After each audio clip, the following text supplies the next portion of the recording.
You allow him to turn the corner. Mama, there goes that man. Puts up the shot. It's good. Kyrie Irving. Oh, if you don't like that, you don't like NBA basketball. Oh, boy. Welcome, everyone, to the First Pick Podcast, your source for NBA news-related content. Thanks for listening.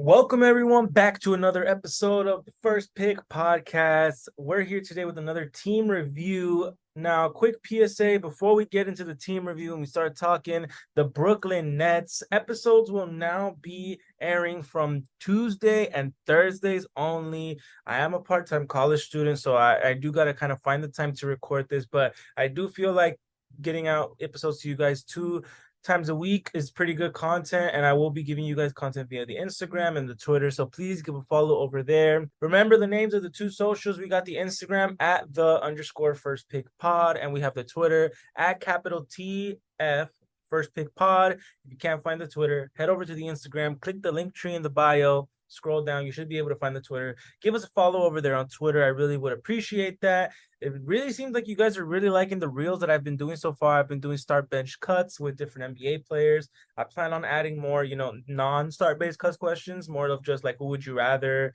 or, just stuff like that. So be as interactive with it as possible. Share to your friends. It's on Instagram Reels so far. TikTok could be coming soon. I do realize that is a fast way to grow in today's world. So that could be coming very soon. But yeah, I'm really excited with the way that the podcast is heading. I really like how you guys are enjoying the content. And yeah, without further ado, let's get to the Brooklyn Nets now. This is a really interesting team. I really do like Brooklyn. I really like that, the years before they got KD and Kyrie, that Brooklyn Nets led by D'Angelo Russell and all-star D'Angelo. I really did like that Brooklyn Nets team. So I feel like they're in for another one of those type of years this year. They finished the year 45-37. Now, 4th in the Atlantic Division, which is, I want to say, almost last. But they ended as the 6th seed. They weren't in the play-in. They were able to avoid the play-in and kind of just in the first round against the 76ers. Now, did it end really good? Not really. They got swept in the first round by the MVP. They lost 121-101, 96-84, 102-97, and 96-88. If we look at those 3 games, one time they passed over 100 points, and that was 101. And that was the first game of the series. Usually that's when the least amount of defense is being played, only because, that is probably the teams when they're still trying to figure out, like a feeler type of game. But nevertheless, Brooklyn's roster, what they did this offseason is kind of interesting. The rumors that they're in right now is very interesting. It's another team similar to Atlanta, not like the Celtics that I did the episodes on previously, where, you don't know what they're really going to give you. They could surprise and be a third team in a trade. They could make a trade themselves, but the one thing I do want to talk about when it comes to Brooklyn is I want to talk about, all their moves that they've done and who do I think needs to be an X factor and who do I think is the catalyst for this team in order for them to keep afloat and be a playoff team. And, right now they're in the middle of the East, and I feel like the East got a lot stronger. So they got to really step up their game. But let's talk about their transactions, everything they did. So they started off season in the draft, and I feel like they had a tremendous draft. They ended up drafting Derek Whitehead and Noah Clowney with their back-to-back picks. I want to say 21 and 22. And I think that's tremendous value for them. Nick Claxton is set to enter free agency next year. They've opened contract renegotiations with him, but at that point, you got to ask yourself as a front office, how much are you paying Nick Claxton? He's a phenomenal player. He is extremely efficient. He is a tremendous defender. He's essentially your anchor on defense, and he really stepped up to the role. Last year when he was asked to be, the starting center, I feel like he answered great. He was a really good piece when they had Durant and Kyrie, and he was a great piece when they didn't. I think he ends up staying in Brooklyn, but getting a guy like Noah Clowney at 22, that's a really good value for him. I really liked him coming out of the draft. He is a high rebounder, high motor, does a lot of the dirty work. And I think that's something that Brooklyn, kind of needs. This identity for this Brooklyn squad, to the fans outside, probably don't know what it is, but the fact that we're going to be able to see that and grow with it, that's going to be really, really fun. I'm really, really excited for that. And Derek Whitehead, he got injured through the whole pre-draft process, and he didn't play summer league at all. But Dariq Whitehead is just someone that, in the right system, he can really flourish. He struggled at Duke. He was a really highly touted high school prospect player. He was jumping out of the gym, averaging multiple 20-point games, really, really good. And then gets to Duke, kind of gets injured again, but comes back 40% three-point shooter, which he didn't show in high school. But that athleticism, kind of took a dip, but he was still a really good player. So you hope that with a couple healthy years under him, he can put all that together and he can really develop into the player I think he really can be, which is starting guard in this league. I really do think Dariq Whitehead could really become that in today's NBA. Now, Brooklyn kind of kept the same, roster heading into the year. They brought in Dennis Smith Jr., Lonnie Walker, and Darius Baisley, and then the two guys they drafted. So they brought back 5 guys. They re-signed their own Cameron Johnson. Yes, so as I'm looking at my sources, it is a 4-year, $108 million contract. It's a lot of money for a guy like Cameron Johnson, but he actually played really good in the playoffs. There were at times where he was their second scoring option behind Mikal Bridges. Mikal Bridges at times, becoming that first option, it was a little tough for him to, get his own. And Cam was able to come in there and be a solid option for them. And I really do like what he did there. I do think he's for sure their starting small forward this upcoming year. We'll get to the guys that they brought in a bit, but I kind of wanted to go over their depth chart and then how those guys that they brought in, kind of affects that depth chart. So ESPN here has their starting lineup, same as last year. They have Spencer Dinwiddie at the 1, Mikal Bridges at the 2, Cameron Johnson at the 3, Dorian Finney-Smith at the 4, and Nick Claxton in at the 5. I think this is a solid play-in roster. That starting 5 alone. I will be expecting Mikal Bridges to take that all-star leap next year. He came into Brooklyn, and he just started tearing it up offensive-wise, so I do think Mikal will be an all-star this year. I will be coming out with prediction episodes that I have been letting you guys know. Mikal Bridges will be on the all-star list. I just think he plays a terrific game. He'll keep Brooklyn afloat. He kind of gives me Lauri Markkanen vibes of what we got last year, the guy that keeps his team that should be tanking in playoff consideration. I do think Mikal Bridges gets the nod. Spencer Dinwiddie, I'm not that fond of, been traded multiple times, but he has had his best years in Brooklyn. And I did say I'm a fan of Brooklyn when they had that year in D'Angelo where it was just a bunch of role players and one all-star. I think Spencer Dinwiddie could really duplicate that. And if he does, that really could work in their favor. Cameron Johnson, as I just mentioned, really nice second option for them. I do think he can really flourish over there in Brooklyn and become a second option officially. I think this year he could average 20 points next to Mikal's 20. I do think that's a real possibility. Dorian Finney-Smith, I'll get to him and another guy later. I don't think he stays the whole year on Brooklyn, but if he does, he's a good three-point shooter. He's a good defender. He's just one of those lengthy wings that you'd love to have. He's on a decent contract. I do think he is definitely someone to keep an eye out, though, for this season. And Nick Claxton, as I mentioned, contract year. Guys usually play their best when they're in their contract year just because they kind of want to be able to, show their teams, oh, you need me. And this past season was just the reason why. I think Nick Claxton will have that same, mentality. I do think he'll be going for the money.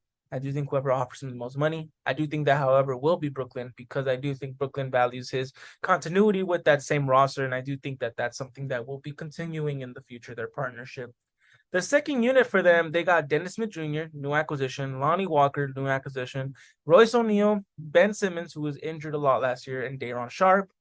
Day'Ron and Noah Clowney, that's something that can be fought for throughout training camp. I think Noah Clowney can easily win him in that backup 5 role, but I do think, it's an NBA season. It's 82 games. As do I want Nick Claxton to play every single game? Of course I do. I think he's capable of that. Do I think there's a chance that maybe he misses a game or two and then Noah Clowney be able to show why he was picked where he was? I do think that's also possible as well. But that center spot, I think it's very fluid. I think it's those 3 guys, only those 3 guys. I mean, at points, you can try to run Ben Simmons at the backup center. They tried it last year when they had KD and Kyrie. They tried it a bit when Mikal got there. I do like Ben Simmons. We are going to talk more about Ben Simmons. As a matter of fact, let's just talk about Ben Simmons right now. They have him slated as the backup 4, which how have the mighty have fallen. As I said that in another episode, I think Ben Simmons is still a good NBA player. I think deep down inside, I think it's just a mental thing.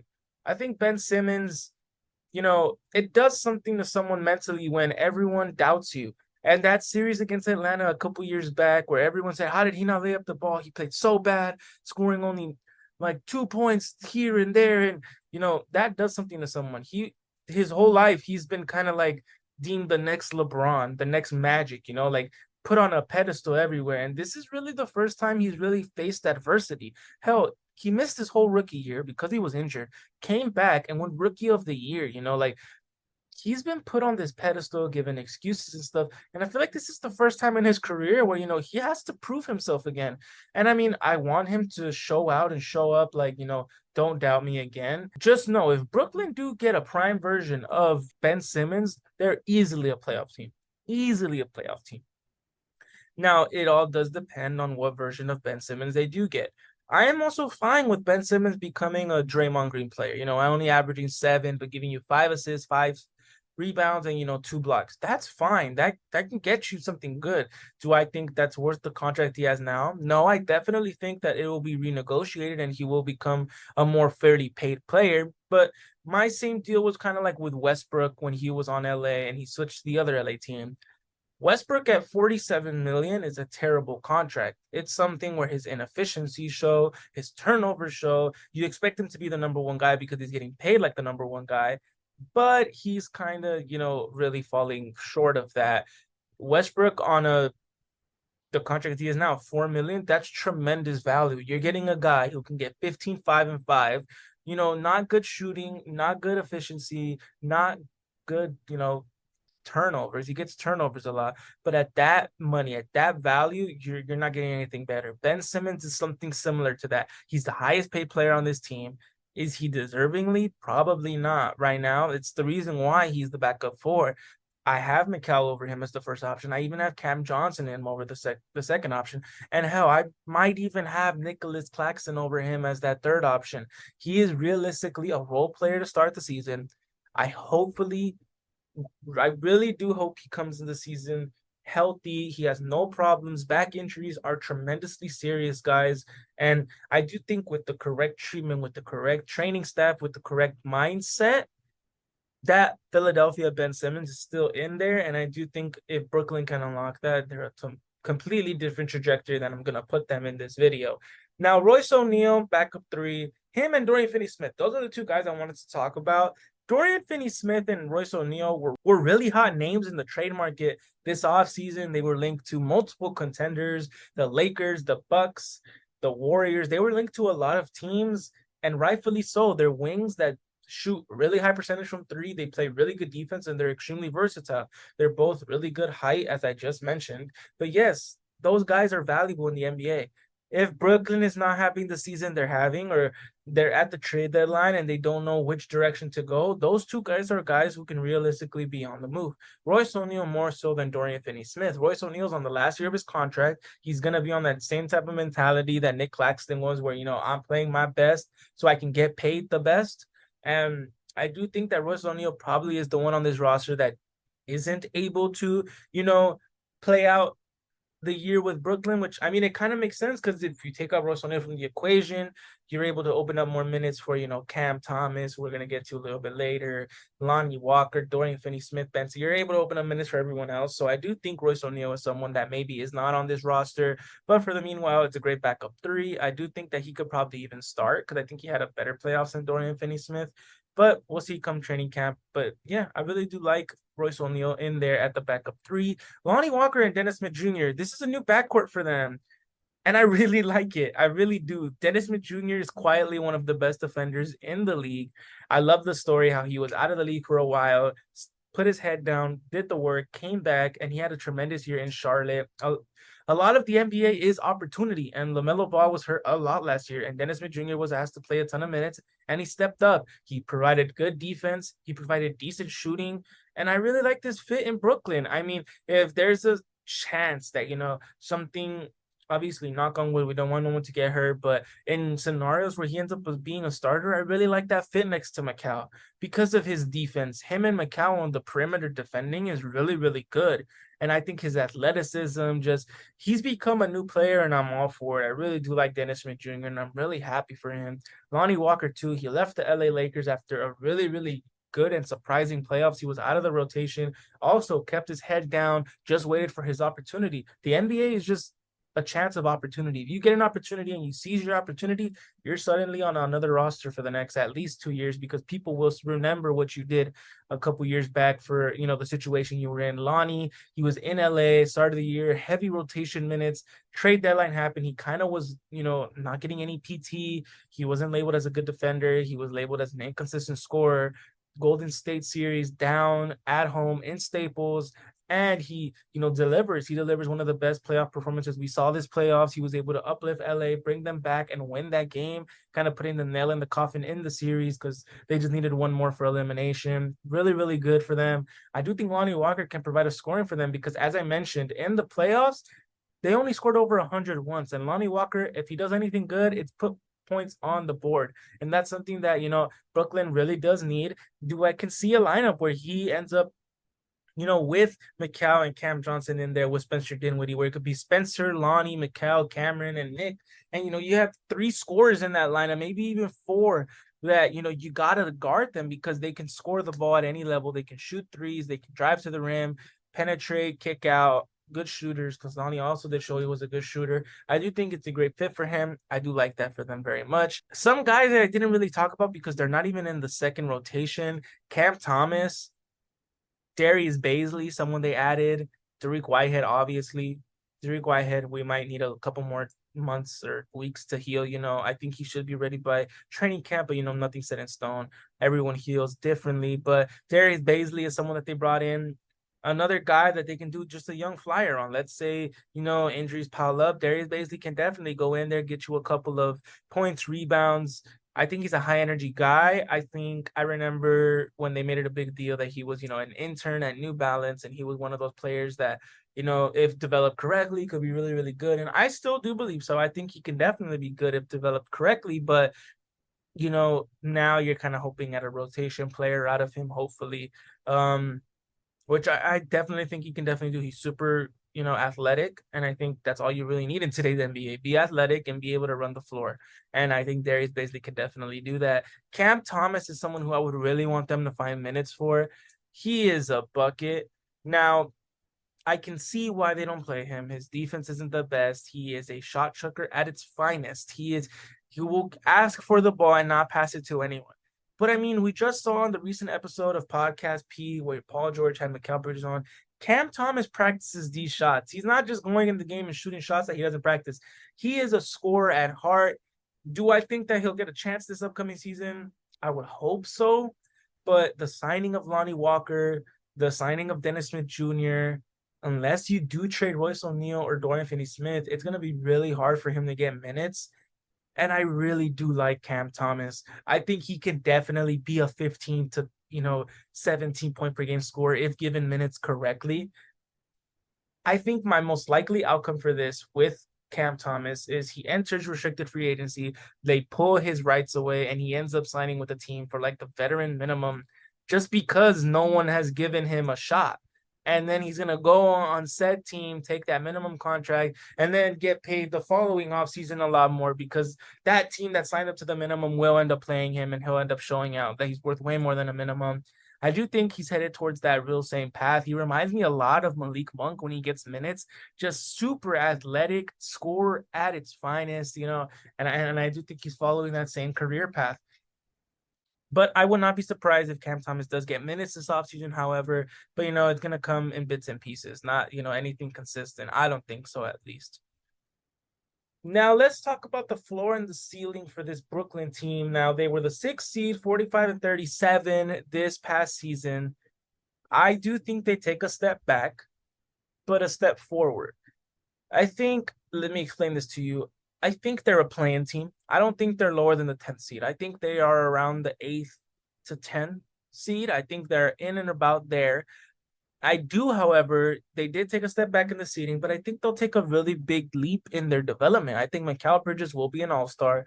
I think Cameron Johnson will solidify himself as a second option, a viable second option. I think Nick Claxton will play tremendous. And I think Ben Simmons will be, a guy that they can depend on in the rotation, and maybe even some games become a starter again. I just think that really is something that can happen in Brooklyn. So step back, but a bunch of steps forward, if that really makes sense. I do think that's really something in the picture for them. I do think they hover around 40 wins, hover around, later 30s, around there, around 35 to 42 games, I think. I think their ideal scenario is like 42 and 40, maybe 40 and 42 is more realistic. But yeah, or maybe even 41-41. Dead set in the middle. I don't think they're gonna be good. I don't think they're gonna be bad. I think they're gonna be straight in the center. 41 and 41 as the ninth seed. I think that's how it's gonna play out for Brooklyn. Couple games lost, but they end up, doing a lot better than they did last offseason. Now we gotta essentially talk about, okay, do I think they're gonna make the playoffs? Do I think they're not gonna make the playoffs? Now, assuming they make the play-in, with the other teams that I have in the play-in spots, I have Atlanta, and then I have two other teams that I have not made an episode on yet. Just based off what I think, as I said, the NBA is about opportunity. If someone on X team isn't playing because of this, or let's say Cam Thomas has a tremendous game in the play-in, I think their ceiling is they make the play-in first round and they make it competitive. They're not getting swept. If they cannot get swept in the first round, that's a good season for them. If they can give it like a 6 or 7 game series to a really high seed, that's a really good series for them. I think their floor is that they just missed the play-in in general. And that's, everything went wrong. Mikal Bridges, something didn't develop. Cameron Johnson looking like a terrible contract. That's assuming the worst, that they don't become a play-in team, that they're like the 11th seed and they barely miss out. I think that's their floor. But, their ceiling it's a pretty high ceiling for a team that's rebuilding. Now, obviously, there have been rumors that Brooklyn do want to, be a third team. They are interested in guys like Tyler Herro. And a guy like Tyler Herro, it fits. It's a guy that does fit in this roster. It's a guy that can give them that scoring punch that they desperately needed. The reasons why they brought in a guy like Lonnie Walker and retained a guy like Cameron Johnson, it's good. I think if they can send out a package of like DFS, Royce O'Neal, Cam Thomas, and like something else, or even just Benson, if they send up something and still keep the core of Mikal, Cameron, and Clax, and they bring in someone like Tyler Herro, that moves up their ceiling, but it moves up their ceiling, a little short. It kind of just insinuates they'll definitely be a play-in team. Their ceiling and their floor is the play-in. And then they will be a competitive playoff team. Maybe a second round team? Maybe. That is a heavy maybe.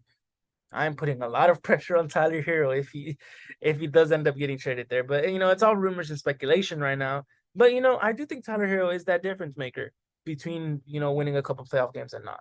So I can definitely see that. Now that I finished, the Brooklyn Nets preview, I kind of want to go over some NBA news and rumors. Although, as I mentioned, the part of this podcast varies from time to time, only because, we don't really have much news in the NBA right now. The biggest headline, I guess, could be a couple guys signing to training camp deals. We still haven't heard nothing on Dame, nothing on Harden. Yeah, it's really scarce right now. Something I'll leave you guys with in relative NBA news is the select team for USA has been, set in stone, which it's always an honor to be a part of the select team. It means that you're on the radar. You're someone that, push comes to shove, can make the actual USA roster. Let me name these guys for you. Chet Holmgren, Jalen Williams, Cade Cunningham, Jalen Duren, Jalen Green, Quentin Grimes, Herb Jones, Trey Murphy, Keegan Murray, Peyton Pritchard, Naz Reid, Langston Galloway, John Jenkins, and Eric Mika. It's a good select team. I think it's time for the U.S. to start growing their younger talent, only because I do believe that, the past generation is about to retire. Durant is like 36. Curry is around late 30s as well. LeBron's almost close to retiring.